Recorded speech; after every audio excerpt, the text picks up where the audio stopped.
Assalamualaikum warahmatullahi wabarakatuh. Selamat berjumpa kembali para pemirsa dengan channel Maulana Erikson. Pada kesempatan ini seperti biasa saya akan menyajikan sebuah tayangan video yaitu tentang Ponpes Ora Aji, ya, bertempat di Ponpes Ora Aji yaitu Gus Miftah. Langsung kita tonton videonya sambil nyantai. Ketemu lagi dengan saya Cinta Penelope, tetap dakwah dalam cinta. Dan kali ini di sebelah saya ada Gus Miftah yang katanya kemarin lagi viral. Nah, untuk klarifikasi supaya nggak jadi simpang siur, saya akan klarifikasi hari ini sama Gus Miftah sendiri. Gus, ada pertanyaan netizen nih. Tapi sebelumnya aku pengen nanya dulu nih. Ya. Kan Gus nih udah berdakwah seperti yang kemarin di video viral itu udah hampir 15 tahun ya. Di Sarkem 18 tahun, di kafe 14 tahun. Nah, termasuk salon-salon plus yang ada di Jogja. Salon plus itu apa? Puskesmas, pusat kesenangan mas-mas. Oke.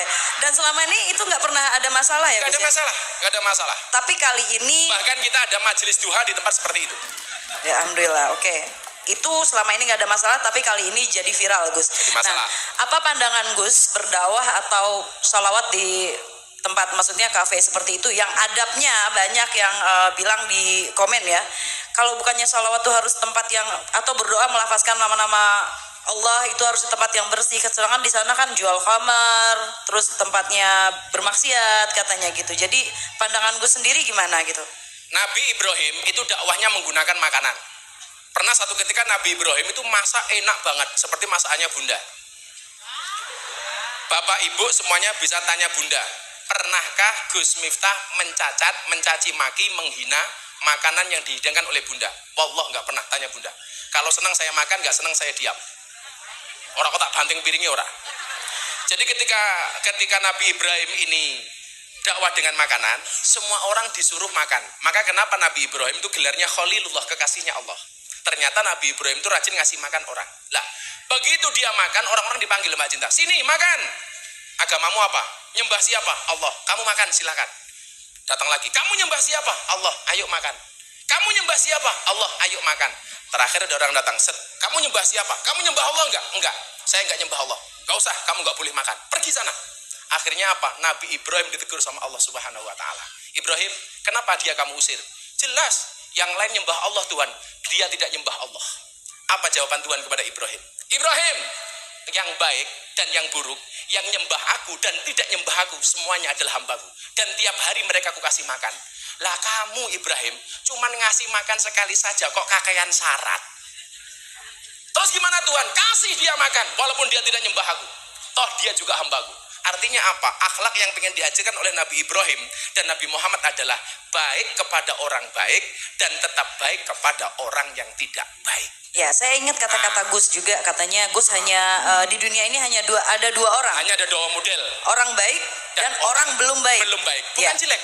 Ya, saya di sini ada yang di tengah ya Gus. Jangan sampai nanti saya bilangnya mepet ke sini, jangan ya. Nah. Jadi intinya untuk Gus Miftah biasa dipepeti. Jadi intinya tadi Gus pandangannya seperti itu. Tapi masalahnya ini masalah adab. Yang dipeributkan adalah masalah adab, karena dalam melafazkan kita membaca ayat suci atau sholawat itu kan harus ada adabnya. Mbak Cinta pernah nggak ketemu dokter spesialis? Pernah. Dokter spesialis itu harus senantiasa sejenis kelamin. Dokter laki-laki pegangnya cuma laki-laki. Dokter perempuan memegang pasien perempuan. Boleh nggak ketika memang spesialisnya itu cuma laki-laki, kemudian pasiennya perempuan, boleh nggak dokter laki-laki pegang pasien perempuan? Kalau memang cuma satu itu nggak dipegang sama dokter laki-laki, modar, nggak ada yang nangani. Lah, kenapa Gus Miftah itu masuk ke dunia seperti itu? Apakah ini melanggar adab? Adab menurut siapa? Karena Al-Quran mengatakan ud'u ila sabili rabbik, serulah kepada jalan Tuhanmu. Yang diseru itu bukan orang yang baik. Orang yang belum baik diseru supaya menjadi baik. Amin. Kalau mbak-mbak kafe itu malam minggu paling tak suruh ke sini, nggak mungkin mau, wong mereka kerja. Apalagi malam minggu itu pasti malam yang paling rame untuk mereka. Nggak mungkin datang. Tapi saya acungi jempol 5 sama mbak-mbak Sarkem. Nggak cuma 4, 5. Siji, loro, 3, 4, siji ini golek dhewe. Mereka mau datang Mbak ke sini Mbak. Dari Sarkem dan teman-teman WTS itu mereka nyewa bis Mbak datang. Walaupun setelah itu mereka kembali bekerja, tapi kita tidak boleh menjadi hakim bagi mereka. Kenapa? Alaihissallah bi ahkamil hakimin. Yang berhak menjadi hakim adalah Allah. Lah kenapa adabnya Gus Miftah sampai masuk ke sana? Karena nggak ada satupun orang yang mau datang ke sana. Kalau kemudian netizen tanya sama Gus Miftah, ini Mbak, yang barangkali Mbak Cinta nanti harus sampaikan. Kalau ada netizen tanya sama Gus Miftah, oh Gus Miftah ngaji di kafe itu karena motifnya ekonomi, karena duit dan lain sebagainya. Tanya Mbak Sarkem, Gus Miftah pengajian 18 tahun di Sarkem, konsumsi bawa sendiri, nasi bawa sendiri untuk mereka. Gus Miftah bagi mukena, Gus Miftah bagi sajadah, bagi Al-Quran. Gak pernah dapat apa-apa, justru kita yang kasih mereka apa-apa. Supaya apa? Supaya hijrah ke jalan Allah Subhanahu wa Ta'ala. Kowe kudu iso ngono kuwi le ora Ada lagi Mbak? Ya, ada lagi pertanyaan. Yang lebih pedes pertanyaannya apa? Aduh, saya takut nih, saya di kampung Gus Miftah nih. Oh, nggak Ntar apa-apa. saya nggak bisa pulang. Oh, pulang. Nggak apa-apa, ntar bapak-bapak temenin saya pulang, kan bajunya sama. Cie. Bang Gasim langsung yes. Biasa, kalau host itu biasa kayak gitu. Modus. Biasanya kan Gus Miftah nyuarakan nih. Ada sebuah pandangan, kenapa nggak diberitahu dulu gitu? Maksudnya menggunakan pakaian sopan gitu kan? Setidaknya tidak ada yang namanya zina mata yang beriringan dengan sholawat gitu. Kenapa sih nggak dikasih tahu dulu Gus gitu? Begini, belum tentu orang yang melihat itu nafsu dan belum tentu orang yang tidak melihat itu tidak nafsu. Banyak orang di kamar sendiri nggak lihat apa-apa, tidur begini, tapi otaknya kemana-mana. Contohnya gue toh, ini di kamar loh, fantasinya kemana-mana. Tapi banyak orang yang kemudian berjumpa dengan seperti itu sama sekali tidak ada pikiran apapun. Mbak, kalau memang saya harus nakal, sudah 18 tahun. Alhamdulillah, jangankan kok alkohol, ngerokok pun saya tidak. Santri semuanya bisa lihat, pernahkah Abah rokok? Enggak. Kalau kemudian orang berpikiran, alah paling ngaji di kafe habis ngaji minum. Wallah, sekalipun satu tetes pun Gus Miftah tidak pernah merasakan namanya alkohol. Jangankan alkohol, ngerokok gitu cangkem kuradoyan. Enggak. Kenapa? Karena saya yang jaga. Kalau saya sampai minum, saya tidak berhak ngasih tahu mereka untuk ngaji. Kenapa? Karena nggak ada bedanya saya dengan mereka. Kalau kemudian kemarin Mbak seperti itu sebenarnya nggak terlalu ekstrim seperti itu. Memang pernah sekali dua kali seperti itu. Tapi rata-rata kalau Mbak Sarkem itu ke pengajian Mbak, mereka juga pakai jilbab. Makanya daripada nyinyir, coba datang ke sana. Mereka tanya, Gus Miftah ikhlas nggak ngasih kami mukena atau ruku atau sajadah? Ikhlas. Syaratnya apa? Untuk sholat, jangan untuk ke mall. Saya bilang begitu. Ini kan masalah sudut pola pandang aja, makanya kan aku juga hanya bisa menengahkan saja gitu. Jadi kadang-kadang mereka juga pakai, kadang-kadang tidak. Ya. Tapi yang jelas, kita tidak bisa memaksa mereka. Kalau mereka saya paksa, maka jadi ngaji. Kamu harus berjilbab. Nanti kalau ada tamu datang, kamu sapa dengan kalimat Assalamualaikum. Wah, bubar tamunya rata.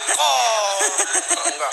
Ya maksudnya gini loh Gus, pandangan orang tuh berbeda-beda ya, apalagi pasti ada yang nggak suka netizen gaib. Dan ada juga yang aku lihat itu bilang yang ngebela Gus ya di komen ya, yang dia bilang dia salah satu, kalau nggak salah namanya Dennis, dia salah satu murid Gus yang dulunya juga sadarnya di. Sudah ini saja komplit, lihat ini iki. Mana iki. Ada orang ya, ini lebih sadis daripada itu. mana ini naik panggungnya ini muka panggung nih ngencani apa nih ben ngerti ini muka panggung sini sih nggak apa-apa lompat gue kayak lompat gue kulkas kan lo berarti maling. Ini namanya Mas Zulham. Mas Zulham siap, Mas. Ini dulu dunianya malam, keamanan kafe-kafe, bikinannya minum. Alhamdulillah bertobat. Kalau dulu ditanya pernah baca orang, tanya sendiri, pernah baca orang aja apa boleh tak aman kayak gini. Wis masa lalu. Tak tanya dulu, pernah di penjara berapa tahun? 3 tahun. Pernah di penjara 3 tahun. Waktu itu kasusnya apa, Le? Apa, Le? Nggak apa-apa Mas, Orang udah apa? aman. Penting pernah baca uang atau apa gitu aja. Pernah baca orang. Pernah baca Di penjara 3 tahun. Nah, Kemudian jadi keamanan kafe berapa tempat? 2 tempat. Sekaligus. Sekarang setelah kamu kenal Abah, kamu ikut ngaji Abah, kamu masih kerja di kafe nggak, Le? kenal Abah di kafe atau kenal Abah di? Dia datang ikut ke pengajian. Oh, datang itu Termasuk pengajian. di tempat prostitusi itu. Oke. Karena dia mikir, masa sih di tempat seperti itu ada ngaji, dan dia datang, alhamdulillah dapat hidayah. Oh. Dan gaji kamu dari 2 kafe itu dulu kamu tinggal. Kamu sekarang kerjanya apa? Yo, alhamdulillah ada aja. Ada saja. Meninggalkan 2 tempat gajinya tiap bulan ada. Sama, saya juga kayak gitu. Alhamdulillah. Nah, Sama. berarti Meninggalkan jodoh kan? yang dibenci Allah untuk Atau yang jangan-jangan dicintai jodoh Allah. nih malah. Oh, Masya Allah. Ini nggak dari Padang ceramahnya jodoh. Jadi ini bukti konkret, dan masih banyak. Hari ini anak-anak kita Laskar Jogja yang datang ke Lombok membawa bantuan untuk teman-teman gempa bumi, itu mereka semuanya bertato. Semuanya mereka peminum. Alhamdulillah mau ikut ngaji, hari ini mereka menghantar sumbangan untuk teman-teman di Lombok. Masya Allah. Subhanallah, tepuk tangan untuk mereka. Mukanya diketok ke. Nah, iki biar gaweane mbacoki wong, saiki mbacok atine wong kan melu ngaji. Jatuhnya rasa cinta, mahabbah. Ini sama seperti Mas Denis ya. Mas Denis Lebih juga parah mengaku daripada lebih dia. parah dari Lebih Denis. parah. Tapi Denis itu benar-benar sadarnya pada saat Gus ceramah di dalam Jelas. sana katanya. Alhamdulillah. Kalau nggak salah Kalau saya. kemudian orang bertanya begini, apakah Gus supaya mereka mendapatkan hidayah? Hidayah itu urusannya Allah, Iya bukan benar. urusan saya. Tapi hidayah itu harus dijemput, harus dikejar. Harus dijemput. Iya benar. Kalau kemudian wasilahnya gara-gara saya, itu urusan Allah. Ya Terus karena silakan. kalau Denis Silakan. sendiri nih Gus, makasih ya Mas. Ya kalau Denis sendiri waktu zaman saya masih jadi penyanyi, kalau nggak salah saya juga pernah nge-DJ di salah satu klub yang Denis kerja, dan makanya tadi saya cari tahu Denis, ternyata saya kenal Denis salah satu manajer di klub itu, dan dia pernah manajerin saya dulu. Dia Dan- bilang apa? Iya saya baca di kalimat di komennya dia bilang dia sadar dan sekarang hijrah dan sekarang di pesantren ini akibat gara-gara waktu itu Gus pernah selawatan di klub itu juga katanya. Alhamdulillah. Dan Mbak Sarkem juga kita selawatan. Di Sarkem itu Mbak, itu kadang acaranya sholat isya, kemudian kita tahlilan, sholawatan, kemudian pengajian tanya jawab. Oke, tunggu aku mau nanya sedikit Gus, mumpung aku ingat ya. Apa? Ini pertanyaan dari aku pribadi. Gus pada saat selawatan itu bener kayak kemarin di Bali ya, aku lagi di Lombok, Itu Gus di kemarin Bali. di Bose Bali. Iya bosnya Bali ya kan. Itu nungguin orang pulang dulu atau orang lagi jedang-jedung Gus Itu masuk? memang sengaja kita kumpulkan. Kalau pengajian itu kita kumpulkan, baik karyawan maupun mereka tamu yang mau datang. Di jam berapa? Itu sebelum acara. Sebelum acara? Sebelum acara dugem. Oh sebelum acara macem-macem. dugem. Oke, berarti nggak Jadi jedung-jedung. sebelum mereka dugem, dunia gemerlap, kita dugem dulu, duduk gemetar. La ilaha illallah. Ya ini sebenarnya ini pertanyaan yang hampir sama seperti tadi Gus ya. Cuman ini dari netizen juga masih tetap menanyakan ini. Kalau tempat itu tergolong tempat yang terdapat najisnya, lalu melafazkan kalimat Allah dan salawat di dalam sana. Sebagian pandangan menyamakan itu dengan seolah melafazkan kalimat Allah di dalam kamar mandi. Gimana tuh menurut Gus? Mbak Cinta pernah masuk toilet? Pernah? Kalau masuk toilet itu doanya apa? Belum belajar. Bu. Allahumma inni a'udzubika minal khubusi wal khobais. Allahumma. Yang namanya doa masuk toilet itu Aku jam 9 doa dulu baru Masuk. masuk. Setelah kita selesai buang hajat, ada nggak doa keluar toilet? Ada. Kalau ada doa keluar toilet itu membaca dulu baru keluar atau keluar dulu baru membaca? Membaca dulu. Tapi kan baru baca keluar. dalam hati Gus. Apanya? Bacanya dalam hati bukan? Membaca doa ketika keluar dari toilet itu tidak harus sirri. Begitu kita mau keluar, alhamdulilladzi adzaba ma yu'dini wa abqa fi ma yanfa'uni sambil keluar. Itu boleh. Boleh. Itu boleh. Ada ulama yang mengatakan kalau kamu berwudu di dalam toilet, di dalam kamar mandi ada toiletnya, maka doanya adalah sir. Ada yang mengatakan seperti itu. Iya. Ada yang kemudian kita keluar dari kamar mandi berdoa, alhamdulilladzi adzaba anil adza. Itu boleh. Boleh ya? Boleh. Yang tidak boleh itu berlebih-lebihan Mbak. Mentang-mentang malam ini mau selawatan di Pantai Oraji, lupa dengan syairnya mandi sambil duduk di toilet, ngingat-ingat sholawatnya. Sholatullah salamullah. Itu nggak boleh. Itu namanya berlebih-lebihan. Oke. Lebay. Nih ada salah satu murid lagi nih Gus ya. Salah satu murid dari guru Gus. Yang Salah satu murid dari dulu Gus Piye. Iya, jadi Gus punya guru katanya dia dan punya dia salah murid. satu dia salah satu murid juga gitu, tapi murid baru. Gus Murid kan baru. senior, dia masih junior. Cuman dia ada dengar kabar gurunya ini sayang sama Gus, tapi Gus ini agak nakal katanya. Nah, itu gimana? Kira-kira Gus tahu nggak siapa gurunya? Lah kalau Gus emang nakal. Kalau nggak nakal nggak mungkin mereka cinta sama Akyu. Siapa tuh Pak gurunya? Iya, saya nggak tahu, dia cuma nulis di komen itu. Dia itu Gus Miftah itu adalah gurunya itu sama dengan saya, tapi guru saya bilang kalau Gus itu agak nakal, tapi guru saya sayang sama Gus. Kalau katanya. saya tuh nakal dari SMP, Mbak. Dari SMP udah nakal. Jadi kalau kemudian ada orang, oh dasar Ustadz nakal, emang nakal. Karena binaan saya santri-santri nakal. Bagaimana saya mau nangkap maling kalau saya tidak tahu ilmunya maling? Yang nepokin banyak, aku takut pulang. Tunggu, ini ada pertanyaan agak pedes sedikit ya. Agak berani nggak ya? Berani. Bu, ini pertanyaan dari netizen ya Bu, bukan dari saya. Nggak apa-apa ya? Santai, mereka itu orang-orang yang besar dadanya. Artinya baik hatinya. Amin, amin. Kempes.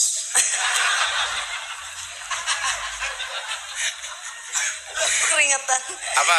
Enggak. Yang paling pedes apa? Yang paling pedes gini, ada katanya viral, hari ini viral Gus ya, masalah yang tadi dan disama-samakan dengan beberapa ustadz. Dan ada juga beberapa ustadz yang sudah menjawab dan tidak setuju dengan apa yang Gus lakukan gitu. Jadi gimana pendapat Gus? Ya nggak apa-apa, tidak harus semua sama. Nabi itu sebagaimana saya pengajian di Padang tempatnya Mbak Cinta, Nabi itu hadis riwayat Ahmad dan Baihaqi dalam kitab Mishkatul Masobih yang oleh Imam Albani dikatakan ini soheh. Nabi itu jumlahnya ada 124.000 nabi. Ulama alladzina hum warasatul anbiya. Ulama itu ahli warisnya para nabi. Karena nabi jumlahnya banyak, warisan yang turun kepada kiai itu beda-beda. Ada kiai yang mendapatkan warisannya Nabi Sulaiman, kaya, contohnya Ustadz Yusuf Mansur, Paitren, Sulaiman. Ada kiai yang mendapatkan warisannya Nabi Musa, gagah, Habib Rizik, cangkemnya atos, gagah. Ada kiai yang mendapatkan warisannya Nabi Ayub, sabar umpamanya, kayak Habib Lutfi, Pekalongan, sabar beliau, sabar. Ada kiai yang mendapatkan warisannya Nabi Dawud, suaranya bagus, Habib Syekh, suaranya bagus. Ada kiai yang mendapatkan warisannya Nabi Yusuf, ganteng, Gus Miftah.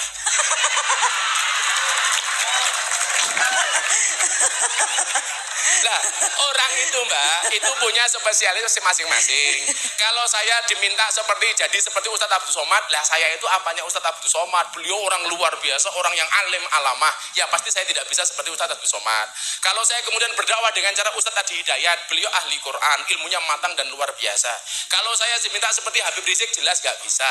Walaupun muka saya juga sangar seperti Habib Rizik, enggak. Maka kemudian saya berdakwah sesuai dengan kemampuan saya. Kebetulan tidak semua ustadz itu diterima di dunia malam. Saya seringkali membawa teman ustadz masuk ke dalam, ditolak mentah-mentah sama mereka. Satu ketika ada ustadz dari Jakarta masuk ke Sarkem, Gus, ini bisa nggak ngaji? Silahkan, tapi saya nggak bisa mendampingi karena saya ada ngaji di Jawa Timur. Begitu saya sampaikan ke Bapak Sarkem apa? Kalau nggak ada Gusnya nggak usah ngaji ke sini. Saya tanya sama mereka, kenapa kok sampai seperti itu? Karena setiap kali ada ustadz datang kemari, kami hanya dihakimi. Tidak bisa mengambil hati kami sebagaimana yang diajarkan oleh Gus kepada kami. Itu. Jadi gimana ibu-ibu? Teruskan perjuangan. Terus ya. Terus ya. Jadi kalau kemudian ada yang tidak sependapat, nggak apa-apa. Luar biasanya apa? Tapi Gus siap ya? Oh siap. Siap. Kalau seandainya Gus ntar tiba-tiba besok diundang di acara TV, dihadapin dengan beberapa gitu. Kemudian kenapa tadi saya bilang mahabbah rukun? Orang itu nggak bisa rukun. Itu menurut Ibnu Athaillah As-Sakandari dalam kitab Hikam, itu sebabnya karena dua. Karena satu merasa diremehkan, yang kedua karena merasa diganggu. Dan ketika Gus Miftah diremehkan, Gus Miftah nggak apa-apa. Nggak apa-apa. Nggak pernah sakit hati. Ini lucu, kita sholawat di kafe dengan sholawat yang nggak setuju misuh-misuh sama Gus. Anjing, setan lu. Pertanyaan saya, yang sholawat lebih baik mana? Yang sholawat di kafe apa yang misuh-misuh? Sholawat. Yang sholawat kan dibisuh-bisuh. Tapi apakah Gus Miftah sakit hati? Enggak. Karena apa? Karena kita tahu uang 100.000 itu walaupun diinjak-injak kayak apapun itu tidak mengurangi nilainya. Uang yang 1.000 rupiah walaupun dinaikkan melalui layang-layang tetap saja dia tidak bisa lebih dari 100.000. Coba saya tanya sekarang. Ini Mbak, ini pelajaran sama Mbak Cinta. Coba saya tanya, ibu-ibu pilih mana? Uang 100.000 dikencingi kambing atau uang 1.000 disiram minyak wangi? Anda pilih mana? Uang 1.000 minyak wangi atau uang 100.000 karena dikencingi sama kambing?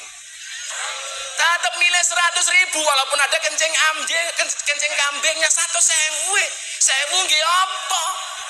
Artinya apa? Kalau memang dasarnya orang itu baik, mau dihinakan seperti apapun tetap saja dia akan kelihatan baiknya. Kalau orang itu jelek, mau dinaikkan seperti apapun tetap saja kelihatan jeleknya. Lah Gus Miftah yang mana sing elek?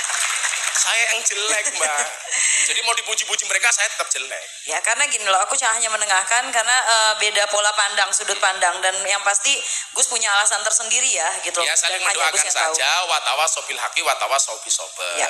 Antum dakwah dengan cara antum, biarkan saya dakwah dengan cara saya.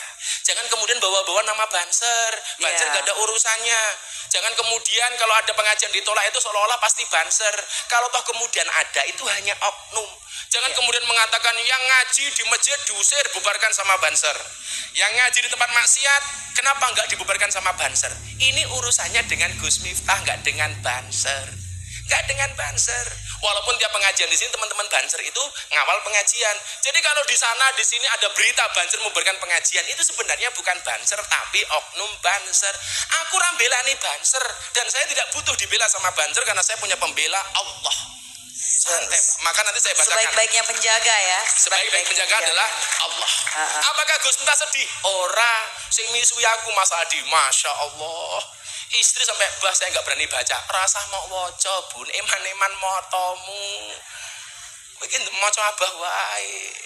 Tapi aku sekali lagi Gus ngucapin apa ya, bersyukur juga karena Artinya, tadi malam katanya ada 3 atau 4 orang ya yang alhamdulillah langsung berhenti jadi. Kita biasa Mbak, kalau kita ngaji sama anak-anak jasa selawatan, Ya. itu nangis. Tahu-tahu mereka bilang, bah kita keluar, kita pensiun dari dunia ini. Ya. Biasa. Begitu mereka selesai pengajian, mereka WA saya, Gus terima kasih bimbingannya. DM banyak banget. Ini Gus Miftah dulu yang ngaji di kafe ya. Alhamdulillah berkat bimbingan Gus Miftah hari ini kita udah keluar. Kita tinggalkan dunia malam, saya sekarang Masya sudah ada. Allah. Tapi Tepuk saya tangan tidak sekali lagi buat mengatakan Gus Miftah.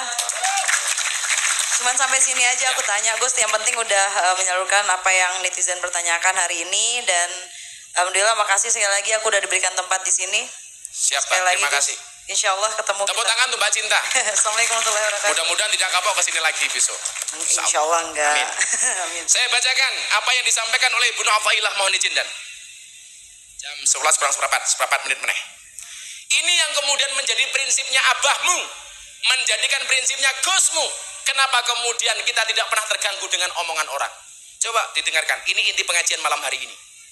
Besok insya Allah bulan depan kita ulang tahun. Ini tolong malam hari ini jangan meninggalkan tempat sebelum mendengarkan apa yang saya sampaikan. Bismillahirrahmanirrahim.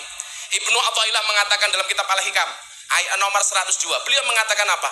Man abadahu li syai'in yarju minhu aw liyadfa'a bi ta'atihi wurudul uqubati anhu fama qama bihaqqi awsafihi. Apa kata dia?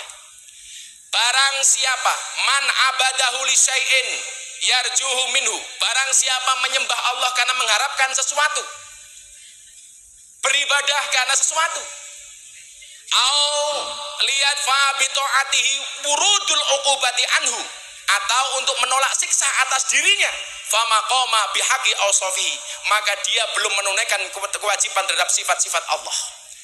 Kita itu nggak boleh ngaji hanya karena dilem sama manusia. Kita itu nggak boleh ngaji supaya tidak dibenci sama manusia.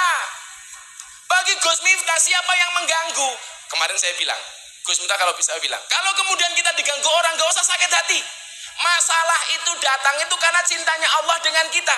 Maka kalau Bapak Ibu dikasih masalah oleh Allah, jangan seperti anjing.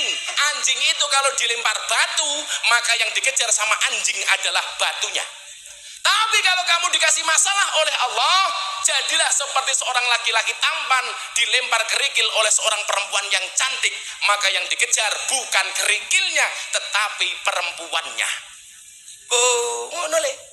Kalau aku di masalah bro, sing mau oyak kuwi aja masalah, kuwi berarti kelasmu koyo asu. Tapi yang dikejar adalah yang ngasih masalah. Maka Al-Quran mengatakan fafirru ilallah, segera kembali kejar Allah. Kenapa? Karena yang ngasih masalah itu adalah Allah, dan Allah ngasih masalah kita karena sayang dengan kita. Kenapa bangsa Indonesia dikasih masalah oleh Allah? Karena Allah cinta dengan bangsa Indonesia. Dari yakinku teguh, hati ikhlasku penuh akan karuniamu. Tanah air pusaka Indonesia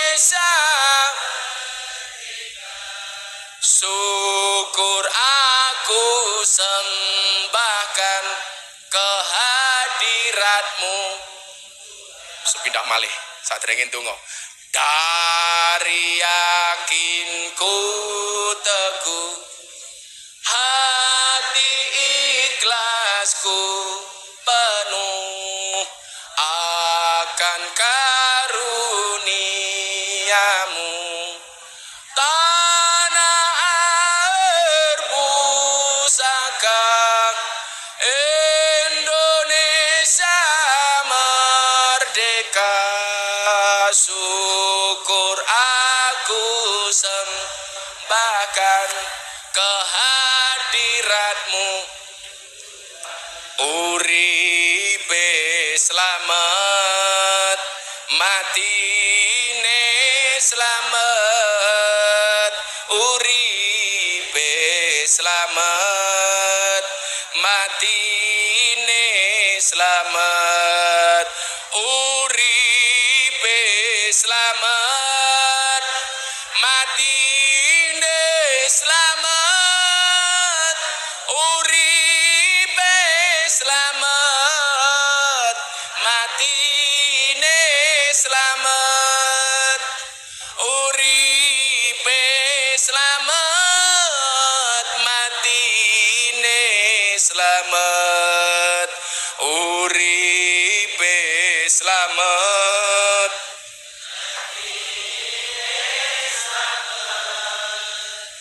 Uripe slamet, matine slamet. Hayatu salam, mautu salam.